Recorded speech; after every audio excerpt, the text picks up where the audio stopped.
Has America reached the tipping point where most are sickened and disgusted by this twisted death cult that has taken over the GOP?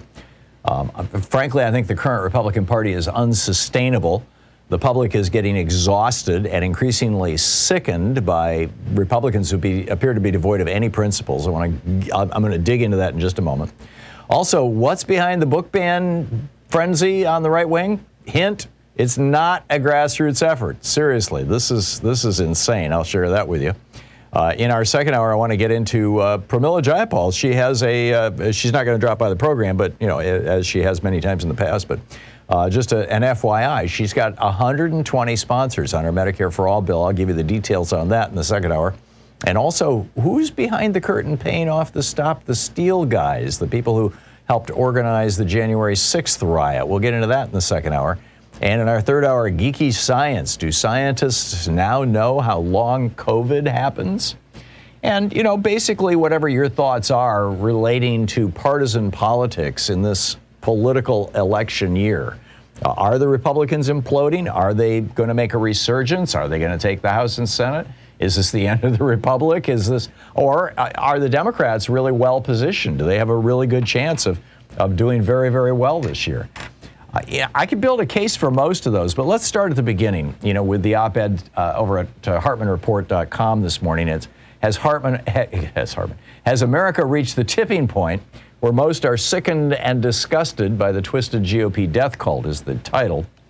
And, it seems like, just occasionally looking at the news, that the Republicans are on a roll. Right? They have blocked significant legislation. I realize Manchin and Sinema played their role, but if even two Republicans in the Senate had said, no, we're okay with voting rights, or we're okay with putting America back together and undoing the damage of 40 years of Reagan's neoliberalism, then we would have gotten it. So, it's really the real obstruction here is not Manchin and Sinema, it's the entire Republican Party. And it looks like, hey, they're doing cool. They're doing great. They're doing exactly what they want. They're trying to ruin America when there's a Democrat in power.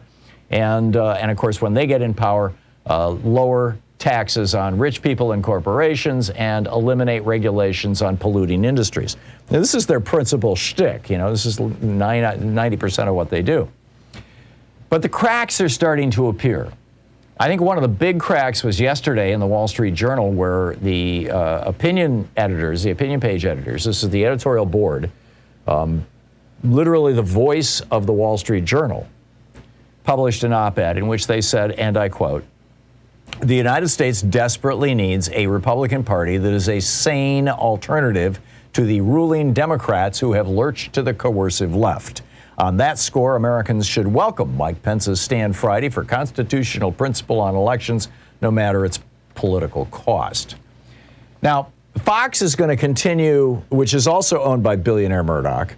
So you've got, the Wall Street Journal saying, hey, wait a minute, guys, we need to go back to sanity. And of course, they're speaking to a more affluent, more well-educated right-wing audience. People who at least understand power and how it is used.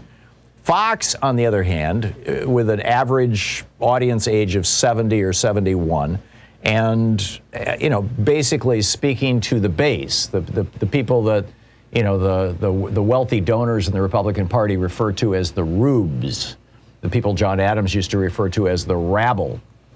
Fox gets it that the whole grievance game and hanging on to Trump and playing this stuff, this is great for ratings. It helps them in their competition with other right-wing networks. They're not going to change until, the Trump faction in the GOP really corrodes or erodes a whole lot more farther than it has so far. But this split represents a real crisis for the Republican Party. And a little later on here, I'll tell you about, one of the major ones. You've got two Republican billionaire donors who are now supporting two separate primary candidates. And it's starting to get ugly. And so the question is, what does this mean for the Republican Party? I mean, when the money leaves or the money starts fighting against itself, the party is dead. Pence, I would say, when Pence a couple of days ago stood up and said Donald Trump was wrong, just those words, which Marco Rubio would never be able to pry out of his lips, or Ted Cruz or any of these other guys who have their their lips so firmly attached to Trump's rear end. That simple statement by Pence, in my opinion, was the beginning of either the end of this incarnation of the GOP, the Trump incarnation of the GOP, or if it gets brushed aside, it is the end of democracy in America if the Republican Party can actually seize power. I mean, we've got, for example, in this race in Ohio, Senator Rob Portman is retiring, the Republican senator from Ohio. And, you know, two guys are fighting it out. Josh Mandel, Ellen Ratner used to be on this program for years and years. She always used to refer to him as Crazy Cousin Josh. And J.D. Vance, the guy who wrote Hillbilly Elegy, he's actually a multimillionaire investor who just happened to grow up in Appalachia.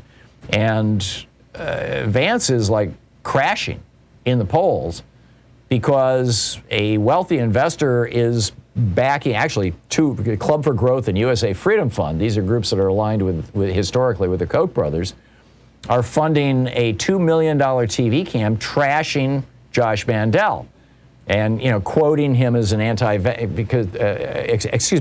backing Vance, rival Josh Mandel, backing Josh Mandel, and saying that Vance is an anti-Trump figure. Vance, back in the day, back after January 6th, said, you know, Donald Trump is wrong, he's crazy. Now he's embraced Trump like a mooning teenager. So, you know, both of these groups are billionaire affiliated. Where's this going to go? I don't know. But it looks like you've got basically one faction that wants to go back to the Ronald Reagan scam, you know.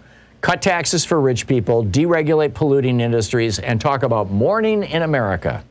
M-O-R-N, not M-O-U-R-N. And then you've got the other faction that really just wants to end democracy in America, ban books, you know, go back to, re-legalize racial discrimination, you know, seize control of political systems. I mean, basically, if you look at your average Republican today, right now, the elected official, they no longer even bother to hold town hall meetings with their constituents. They don't answer their publicly published telephone numbers anymore, many of them. Mitch McConnell has given up on any pretense to principle or ethics. He's all about pure power since Obama was elected. Witness Merrick Garland. The party that has long proclaimed itself the champion of family values can't even get together a dozen votes to support an extension of the child tax credit or free preschool.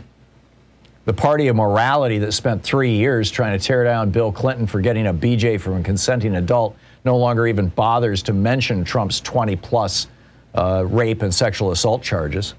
The party of law and order has declared that assaulting 140 police so severely they had to be hospitalized and smearing feces on the walls of the U.S. Capitol while trying to overthrow the government is, quote, legitimate political discourse. Republicans have long claimed that they're the guys who understand economics, but 3 major tax cuts in the Reagan, Bush, and Trump presidencies have added $30 trillion or created a $30 trillion national debt. You'll recall when Reagan came into office in 1981, the national debt stood at $800 million. Excuse me, $800 billion. It was not yet even $1 trillion.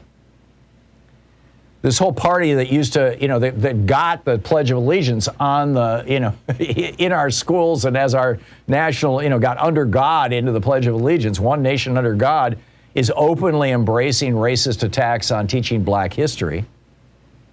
You know, they used to be, quote, the party of patriotism and honor, and now they're supporting autocrats, foreign autocrats. You know, hey, let's all go to Hungary and support Orban. And don't even think about honest history. I mean, Republicans across the nation are trying to ban the stories of the struggles of black people, Hispanics, Asians, Native Americans. They used to at least performatively embrace kindness. You know, kissing babies was a Republican thing, right? A political thing. Now they openly promote assault weapons and militias that are just this generation's version of the Klan. And now we see that, and there's a great diary about this, I believe by Hunter over at Daily Codes, I've got a link to it, that it's devolved to the point where a Republican candidate can simply purchase a high-profile conservative endorsement with a $20,000 check. And you get these obvious grifters like Boebert and Gates, excuse me, Green and Jordan. They're the most visible faces of the party. So as a result, the Republican Party has been reduced to moral panics as the only way to win elections. I talked about this last week. And, you know, they had a moral panic around Benghazi. Oh, my God, 4 dead Americans, Hillary's emails, guns, wedding cakes, trans kids in school bathrooms, voter fraud, and most recently, black history. And that's unsustainable. You can't maintain a political party by simply doing moral panics a new moral panic every 6 months or every year. Now, they used to do it, every election cycle, right? Oh, Jimmy Carter's weak against Iran. Elect Ronald Reagan. Or Willie Horton, they're letting black killers out of prison. Or Clinton got a BJ. Or Obamacare is socialism. Those are their moral panics around election time. Now it's like all moral panic all the time. The latest one is, banning books in our schools. So how's this going to shake out? You got Mitt Romney just came out and said about the party's endorsement of the January 6th insurrection. He said it could not have been a more inappropriate message. Anything my party does that comes across as being stupid is not going to help us. So how's this going to shake out? What say you? What do you think is the future of the Republican Party? I think we're going to know by December of this year. I think we're going to see a big clue in the primaries. Are the Trump humpers going to win the primaries? And then how well are they going to be positioned to go against Democrats? Or are the Trump humpers going to start losing the primaries? I mean, the GOP could start its collapse as early as this spring and summer through the primary seasons. Or if it is going to collapse, we could see it in a big way this fall in November, depending on the voter turnout and how people respond to the latest moral panic, which I want to do a deep dive into as we continue through the program. This whole school, banning books thing.